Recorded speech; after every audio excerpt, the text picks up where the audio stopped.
Khaleja movie release కి వెళ్దామని చెప్పి మెట్రోలో స్టార్ట్ అవుతున్నాము. ఇప్పటికి చాలా టైం అయిపోయింది. ఫాస్ట్ గా వెళ్ళిపోతున్నాను. నాకు ఒక బ్యాడ్ హ్యాబిట్ ఏంటంటే నేను హ్యాండ్స్ లో ఏది క్యారీ చేయను. అలాగే ఫోన్ నా ఫ్రెండ్ కి ఇచ్చా. తను మెట్రో ఎక్కేసాక నేను సోకులు పడుతూ ఎక్కుదాం అనుకునే లోపల డోర్స్ క్లోజ్ అనమాట. ఇంకా మెట్రో డోర్స్ తెలుసు కదా, వన్స్ క్లోజ్ అయితే మళ్ళీ ఓపెన్ అవ్వవు. ఇంకేం చేస్తా, నెక్స్ట్ మెట్రో వచ్చేదాకా వెయిట్ చేసా. నెక్స్ట్ స్టేషన్ లో వెళ్ళేసరికి తను వెయిట్ చేస్తున్నాడు. థ్యాంక్ గాడ్, మూవీకి వెళ్ళే ఎక్సైట్మెంట్ లో ఉన్నారు కాబట్టి నన్ను ఏం అనలేదు. అయినా సరే నా చేతిలో మాత్రం బరువు ఉండకూడదు. వచ్చేసాం థియేటర్ కి.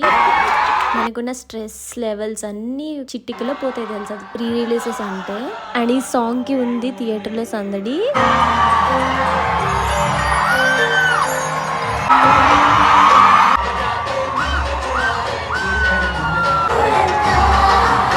టైమే డిసైడ్ చేస్తుందంటే నిజమేనేమో. చూసారా, 13 years బ్యాక్ ఫెయిల్ అయిన మూవీ ఇప్పుడు బ్లాక్ బాస్టర్ అయింది.